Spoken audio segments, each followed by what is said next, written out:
ਸਤਿ ਸ਼੍ਰੀ ਅਕਾਲ, ਆਦਾਬ, ਨਮਸਕਾਰ। ਪ੍ਰਵਾਸੀ ਟੀਵੀ ਦੇਖ ਰਹੇ ਸਾਰੇ ਦਰਸ਼ਕਾਂ ਦਾ ਪ੍ਰਵਾਸੀ ਪ੍ਰਾਪਰਟੀਜ਼ ਦੇ ਸ਼ੋਅ ਦੇ ਵਿੱਚ ਸਵਾਗਤ ਹੈ। ਮੈਂ ਹਾਂ ਤੁਹਾਡੀ ਹੋਸਟ ਰਾਖੀ ਤੇ ਜਿੱਦਾਂ ਕਿ ਅਸੀਂ ਹਰ ਵਾਰ ਹਰ ਵੀਕਐਂਡ ਤੇ ਇਸ ਸ਼ੋਅ ਦੇ ਵਿੱਚ ਗੱਲ ਕਰਦੇ ਹਾਂ ਰੀਅਲ ਸਟੇਟ ਦੇ ਮਾਰਕੀਟ ਦੇ ਬਾਰੇ ਤੇ ਤੁਹਾਨੂੰ ਵੱਧ ਤੋਂ ਵੱਧ ਜਾਣਕਾਰੀ ਦਿੰਦੇ ਹਾਂ ਉਹੀ ਮਾਰਕੀਟ ਦੇ ਬਾਰੇ। ਚਾਹੇ ਫਿਰ ਤੁਸੀਂ ਕੁਝ ਖਰੀਦਣਾ ਹੋਵੇ ਜਾਂ ਕੁਝ ਵੇਚਣਾ ਹੋਵੇ, ਚਾਹੇ ਤੁਸੀਂ ਕੋਈ ਕੋਂਡੋ ਮਾਰਕੀਟ ਦੇ ਬਾਰੇ, ਕੋਈ ਸੈਮੀ ਡਿਟੈਚਡ ਹਾਊਸ, ਕੋਈ ਡਿਟੈਚਡ ਹਾਊਸ, ਕੋਈ ਕਮਰਸ਼ੀਅਲ ਪ੍ਰਾਪਰਟੀਜ਼ ਜਾਂ ਕਿਸੇ ਵੀ ਮਾਰਕੀਟ ਦੇ ਬਾਰੇ ਰੀਅਲ ਸਟੇਟ ਦੇ ਵਿੱਚ ਜਾਣਕਾਰੀ ਲੈਣੀ ਹੋਵੇ, ਉਹਦੇ ਬਾਰੇ ਅਸੀਂ ਤੁਹਾਡੇ ਤੋਂ ਵੱਧ ਜਾਣਕਾਰੀ ਪਹੁੰਚਾਉਂਦੇ ਹਾਂ।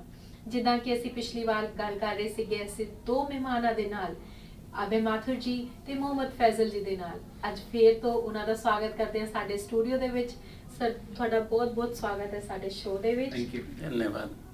ਤੇ ਜਿੱਦਾਂ ਕਿ ਅਸੀਂ ਪਿਛਲੇ ਐਪੀਸੋਡ ਦੇ ਵਿੱਚ ਗੱਲ ਕੀਤੀ ਸੀਗੀ ਮਾਰਕੀਟ ਦੇ ਡਿਫਰੈਂਸ ਬਾਰੇ, ਚਾਹੇ ਉਹ ਇੰਡੀਆ ਦਾ ਮਾਰਕੀਟ ਹੋਵੇ, ਚਾਹੇ ਦੁਬਈ ਦਾ ਮਾਰਕੀਟ ਹੋਵੇ ਜਾਂ ਉਹ ਕੈਨੇਡਾ ਦਾ ਰੀਅਲ ਸਟੇਟ ਮਾਰਕੀਟ ਹੋਵੇ। ਸੇਮ ਅੱਜ ਫੇਰ ਅਸੀਂ ਗੱਲ ਕਰਾਂਗੇ ਉਹੀ ਦੋ ਸ਼ਖਸੀਅਤਾਂ ਨਾਲ ਤੇ ਗੱਲ ਕਰਾਂਗੇ ਹੋਰ ਡਿਟੇਲ ਦੇ ਵਿੱਚ ਮਾਰਕੀਟ ਦੇ ਡਿਫਰੈਂਸ ਬਾਰੇ। ਅਸੀਂ ਚੱਲਦੇ ਹਾਂ ਮੁਹੰਮਦ ਫੈਜ਼ਲ ਜੀ ਦੇ ਕੋਲ।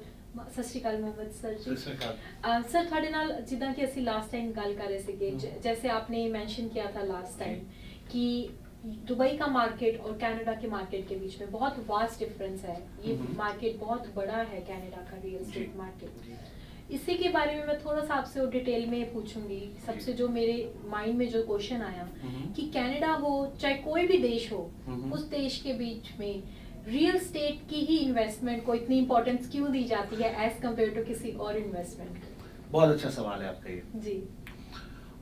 मैं रियली बहुत खुश हूँ कि आपने ये सवाल किया मुझसे। हाँ जी।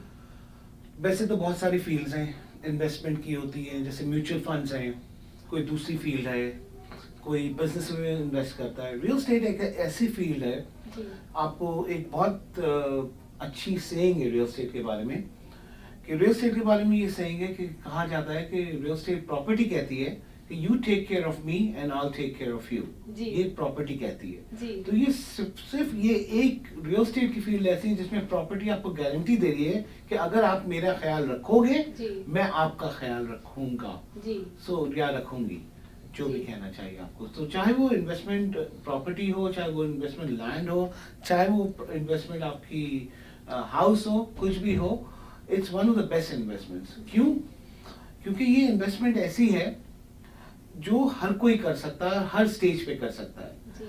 वही मैं आपके लोगों को बताना चाहता हूँ कि आप वो हमें कांटेक्ट करें, हम आपको बताएंगे कि हम आपको किस तरीके से, आप कौन से फेज के पर आप इन्वेस्टमेंट कर सकते हैं। ये जरूरी नहीं है कि आप $1 मिलियन ही आपके पास तो आप प्रॉपर्टी में लगाएं। अगर आपके पास स्टार्टअप कैपिटल भी हो तो आप इस प्रॉपर्टीज में आप इन्वेस्टमेंट कर सकते हैं। और इन्वेस्टमेंट करना दुनिया में रियल स्टेट से अच्छी इन्वेस्टमेंट और कोई भी नहीं है। सो जैसे कि मैं आपसे कह रहा था कि real estate is one of the best investments that anyone can have. जी। उससे मैं अपने दर्शकों को बताना चाहता हूँ कि रियल स्टेट इन्वेस्टमेंट एक ऐसी इन्वेस्टमेंट है जो सेफ और सिक्योर इन्वेस्टमेंट है। जी। और as far as Canada is concern, real estate market इस वक्त कैनेडा की बहुत फ्लरिशिंग कर रही है। और अगर कोई दूसरी इन्वेस्टमेंट, कोई अगर लेट्स से अगर कोई न्यू कमर कनाडा से आता है और कहीं वो अपना कोई एक बिजनेस खोलता है, तो रियल स्टेट एक ऐसी इन्वेस्टमेंट है जो वो साइट के ऊपर रियल स्टेट इन्वेस्टमेंट कर सकता है, एज लॉन्ग एज वो पॉजिटिव कैश फ्लो प्रॉपर्टी है। जी। और पॉजिटिव कैश फ्लो प्रॉपर्टी और नेगेटिव कैश फ्लो प्रॉपर्टी के बारे में ही हम यहाँ बैठे हैं और आपको बता सकते हैं। और इसके अलावा अगर कोई और सवाल है तो कीजिए आपसे। जी बिल्कुल सर।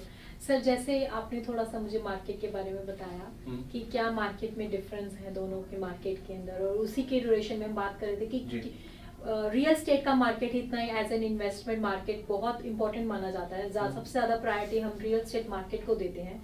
हम अब चलते हैं अबे माथुर जी के पास। सर, अब मैं आपसे आपके पॉइंट ऑफ व्यू इसी पे पूछूंगी कि आपके हिसाब से रियल स्टेट मार्केट का जो मार्केट है, इसको इतना इम्पोर्टेंस क्यों दी जाती है इस मार्केट को एज फॉर इन्वेस्टमेंट पर्पस के दौरान? जो मेरा ओपिनियन है और जो बिल्कुल दुरुस्त भी है जी। वो ये है कि हम जो रियल स्टेट है ना, जो वो वेल्थ है बेसिकली।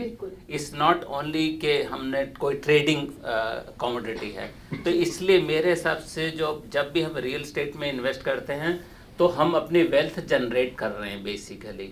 और वेल्थ भी किस हिसाब से जनरेट कर रहे हैं, धीरे धीरे करके हम जनरेट करते हैं। और सबसे अच्छी बात रियल स्टेट की ये है कि जब भी हम रियल एस्टेट में इन्वेस्ट करते हैं हम अपनी वेल्थ भी जनरेट कर रहे होते हैं, साथ के साथ हम उसी वेल्थ के साथ साथ रह भी रहे होते हैं। तो हमारे जिस घर में हम रह रहे होते हैं उसका प्राइस बढ़ता जाता है, इससे हमारा जो कॉन्फिडेंस लेवल है वो भी अच्छा हो जाता है, हमारा लिविंग स्टैंडर्ड भी अच्छा हो जाता है। तो मैं अपने दर्शकों को एक छोटा सा एग्जांपल देना चाहता हूँ कि जब हमने इंडिया में घर खरीदा था उस समय प्राइस को 5 लाख रुपए था रुपयों में, और जब हम 2009 में उसको बेच के आए तो वो 5 करोड़ का था। हमने इतने साल उसमें रहे भी, तो बेसिकली रह भी लिए और हमारी वेल्थ भी जनरेट हो गई। और उसी हिसाब से मैं हर एक अपने दर्शकों को ये रिक्वेस्ट करूंगा वो मुझे कांटेक्ट करें, मैं उनको रास्ता बताऊंगा कि वो किस तरह से अपने रियल एस्टेट में इन्वेस्ट कर सकते हैं और अपनी वेल्थ जनरेट कर सकते हैं। जी सर, मैं यहाँ पे लूँगी एक छोटा सा ब्रेक, और मैं अपने दर्शकों को भी यही कहूँगी कि मैं यहाँ पे एक लेती हूँ अभी छोटा सा ब्रेक के बाद हम फिर इनसे कंटिन्यू करेंगे सेम टॉपिक के ऊपर बात।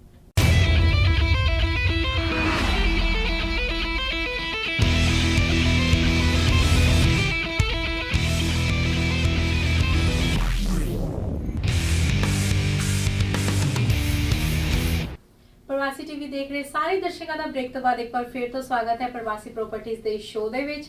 ਜਿੱਦਾਂ ਕਿ ਅਸੀਂ ਬ੍ਰੇਕ ਤੋਂ ਪਹਿਲਾਂ ਗੱਲ ਕਰ ਰਹੇ ਸੀਗੇ ਵੀ ਜਿਹੜਾ ਰੀਅਲ ਸਟੇਟ ਮਾਰਕੀਟ ਦੀ ਇਨਵੈਸਟਮੈਂਟ ਹੈ ਉਹਨੂੰ ਹੀ ਇੰਨੀ ਇੰਪੋਰਟੈਂਸ ਕਿਉਂ ਦਿੱਤੀ ਜਾਂਦੀ ਹੈ ਐਜ਼ ਕੰਪੇਅਰ ਟੂ ਕੋਈ ਵੀ ਹੋਰ ਮਾਰਕੀਟ ਹੋਵੇ ਇਨਵੈਸਟ ਕਰਨ ਲਈ। ਸੋ ਮੈਂ ਜਿੱਦਾਂ ਬ੍ਰੇਕ ਤੋਂ ਪਹਿਲਾਂ ਸਰ ਤੁਹਾਡੇ ਨਾਲ ਗੱਲ ਕਰ ਰਹੀ ਸੀਗੀ ਅਭੀ ਮਾਥੁਰ ਜੀ, ਤੁਸੀਂ ਮੈਨੂੰ ਇੱਕ ਚੀਜ਼ ਦੱਸੀ ਬ੍ਰੇਕ ਤੋਂ ਪਹਿਲਾਂ, ਆਪਣੇ ਦਰਸ਼ਕਾਂ ਨੂੰ ਵੀ ਇਹ ਤੁਸੀਂ ਜਾਣਕਾਰੀ ਦਿੱਤੀ ਵੀ ਜੋ ਅਸੀਂ ਘਰ ਦੇ ਵਿੱਚ ਇਨਵੈਸਟ ਕਰਦੇ ਹਾਂ ਉਹਦੀ ਆਲਵੇਜ਼ एक ਇਹੋ ਜਿਹੀ ਇਨਵੈਸਟਮੈਂਟ ਹੈ ਜਿਹਦੀ ਹਮੇਸ਼ਾ ਵੈਲਥ ਵਧਣੀ ਹੀ ਹੈ, ਇਹਦੀ ਘਟਣੀ ਨਹੀਂ ਹੈ ਜੀ। ਪਰ ਮੈਂ ਕਈ ਇਹੋ ਜਿਹੇ ਸਿਨੈਰੀਓ ਵੀ ਦੇਖਿਆ ਜਿਹਦੇ ਵਿੱਚ ਮਾਰਕੀਟ ਤੇ ਜਿਹੜੀ ਪ੍ਰਾਈਸ ਹੁੰਦੀ ਹੈ ਜੋ ਅਸੀਂ ਇਨਵੈਸਟ ਕੀਤੀ ਹੁੰਦੀ ਆ ਹਾਊਸਿੰਗ ਦੇ ਵਿੱਚ ਉਹ ਪ੍ਰਾਈਸ ਘਟਦੀ ਵੀ ਹੈ। ਸੋ ਉਹਦੇ ਪਿੱਛੇ ਤੁਹਾਡੇ ਅਕੋਰਡਿੰਗ ਕੀ ਰੀਜ਼ਨਸ ਹੁੰਦੇ ਨੇ ਮਾਰਕੀਟ ਦੇ ਵਿੱਚ ਉਸ ਚੀਜ਼ ਨੂੰ ਕਿੱਦਾਂ ਲੋਕਾਂ ਨੂੰ ਲੋਕ ਜਾਣ ਸਕਦੇ ਨੇ ਉਸ ਚੀਜ਼ ਨੂੰ। मैं सारे दर्शकों को पहले तो ये बात बताना चाहता हूँ कि जो रियल एस्टेट की मार्केट है वो स्टॉक मार्केट से बिल्कुल अलग है। जैसे स्टॉक मार्केट का प्राइस अप एंड डाउन रोजाना सुबह या दिन में शाम को अलग अलग तरीके से होता है, रियल एस्टेट का ऐसा नहीं है। रियल एस्टेट में जो लोग इन्वेस्ट करना चाहते हैं, जैसे राखी जी ने बोला कि वो फ़र्क क्यों आता है, वो इन्वेस्टर्स के लिए, जो लोग रह रहे हैं उनको तो कोई फ़र्क नहीं पड़ता, आज प्राइस कम है कल ज़्यादा हो जाएगा, उसमें कोई बात नहीं। जो इन्वेस्टर्स हैं अगर वो हरीडली अपनी इन्वेस्टमेंट को एनकैश करना चाहते हैं उनको कभी कभी नुकसान हो जाता है। जैसे मैं आपको एक छोटा सा अपने दर्शकों को एक एग्जांपल देना चाहता हूँ। आज रियल एस्टेट मार्केट है तकरीबन हमारी नायग्रा फॉल की पिछले साल के मुकाबले 18% हायर है जी। अगर कल हम सोचते हैं जो इन्वेस्ट किया किसी आदमी ने कि आज उसने खरीदी है और मतलब पिछले साल खरीदी है, आज 18% उसने प्रॉफिट कर लिया उसके ऊपर, मैं इन्वेस्टर की बात कर रहा हूँ, जो लोग रह रहे हैं उनके लिए तो है ही इन्वेस्टमेंट है और उनको प्रॉफिट भी है। और कल अगर मार्केट डाउन हो जाती है तो 2% कम हो जाएगी, 3% कम हो जाएगी, नुकसान नहीं होता।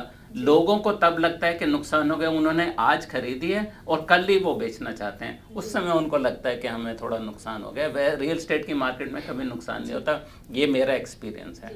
पर और मैं इसके साथ साथ ये भी चीज़ ऐड करूंगी भी कई लोग ऐसे भी सोचते हैं कि हमने अगर आज प्रॉपर्टी ले ली है और वो कंपेयर भी करने लग जाते हैं कि वो अगर 6 महीने बाद प्राइस देखते हैं प्रॉपर्टी का, अगर उनको प्रॉपर्टी का प्राइस बढ़ा हुआ नजर आ रहा है और वही अगर वो 6 महीने बाद फिर से देखते हैं और वो पहले 6 महीने से अगर कम का प्राइस नजर आता है तो उनको लगता है कि हम फिर भी लॉस में हैं। नहीं, ऐसा नहीं है। मैं आपको हमारे क्योंकि रियल एस्टेट में प्री कंस्ट्रक्शन में भी बहुत काम करता हूँ, मैं आपको जो प्री कंस्ट्रक्शन की इन्वेस्टमेंट होती है लोगों की, जो लोग रहने लग पड़ते हैं उनके लिए तो कोई प्रॉब्लम है नहीं, वो तो अपने रहें और अच्छी जगह है। नायग्रा फॉल तो बहुत ही अच्छी जगह है, मैं हर एक जने को कहूँगा भाई यहाँ के रहें। मगर जो लोग जो इन्वेस्टमेंट में जो लॉस और प्रॉफिट की जो बात होती है उनको ऐसा लगता है कभी लॉस इसलिए होता नहीं है क्योंकि जो प्रॉपर्टी का प्राइस बढ़ता है वो इन्फ्लेशन के साथ साथ बढ़ता है। तो हम कनाडा में आज की तारीख में मिनिमम 4 से 5% इन्फ्लेशन रेट लेके चलते हैं। जो कंस्ट्रक्शन कॉस्ट है बेसिकली, जो लास्ट ईयर तक कंस्ट्रक्शन कॉस्ट थी वो उसके मुकाबले हम 5 से 6% हम उसमें प्राइस बढ़ जाता है। तो इसलिए लोगों को कभी कभी लगता है कि अगर वो सोचते हैं कि 6% पिछले साल प्राइस बढ़ा है, इस साल 5% बढ़ा है, तब उनको लगता है कि हमें लॉस हो गया।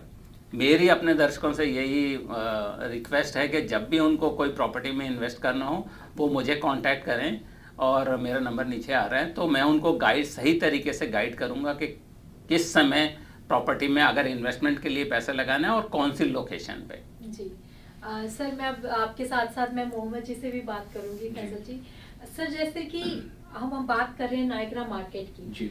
तो मैं आपसे भी पूछूंगी कि ऑल ओवर ओंटारियो में आपके भी अकॉर्डिंग कौन सा प्लेस ज़्यादा बेटर है as compare to real estate market में अगर हम इन्वेस्ट करते हैं तो ऑल ओवर ओंटारियो में आपके अकॉर्डिंग कौन सी जगह कौन सी सिटी सबसे ज़्यादा बेस्ट है इन्वेस्टमेंट के लिए जो बजट में भी हो हर किसी के?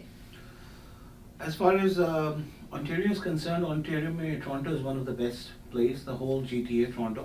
And as far as GTA is concerned, GTA में towards the west end. West end आ जाता है Niagara region. जी। ये इसलिए मैं कह रहा हूँ Niagara region क्योंकि Niagara region अब जो जिस तरीके से सिटी जिस तरीके से आगे चल रही है और जिस तरीके से एक्सपैंड हो रही है उसमें अब ज़्यादा रूम नहीं बचा टूवर्ड्स द ईस्ट एंड के जिस ईस्ट एंड में जो जा सके। अब ईस्ट एंड की तरफ अगर हम जाते हैं तो we have to go 3.5 hours up towards the up north और इस तरफ अगर हम जाते हैं तो इस तरफ टूवर्ड्स द वेस्ट एंड की तरफ जाते हैं जो हम यूएस बॉर्डर की तरफ जा रहे हैं। और एज यू नो कि Niagara is one of the most prestigious address itself for anywhere in the world.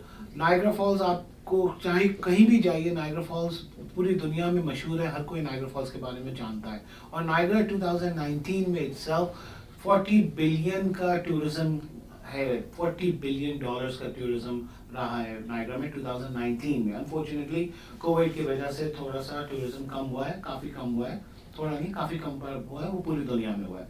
और दूसरी बात ये है कि बहुत इम्पोर्टेंटली आप लोगों को मैं बता देना चाहता हूँ कि समर गेम्स 2022 में Canadian summer games Niagara false में अक्टूबर में आने वाले हैं जो कि एक अनदर बूस्टिंग चीज़ है। और city of Niagara false itself जो है वो मैन्युफैक्चरिंग इंडस्ट्रीज जॉब्स क्रिएट करने के लिए इसके लिए बहुत ज़्यादा एक्टिव है। तो ये Niagara region, Saint Catherine, Niagara Falls, ये पूरा एरिया जो है फोर्ट एरी, ये सारा एरिया जो है वो बहुत अच्छा एरिया है जिसके ऊपर आप इन्वेस्टमेंट कर सकते हैं। और नायग्रा फॉल्स के बाद सीधा आता है यूएस बॉर्डर और जो हमारा जो ट्रेड बॉर्डर है जो कनाडा से यूएस जो लगता है उसकी हमारा सालाना जो हमारी जो सेल्स है वो तकरीबन जो ट्रेड है वो तकरीबन $20 बिलियन का ट्रेड है जो हमारा आपस में एक दूसरे से हो रहा है।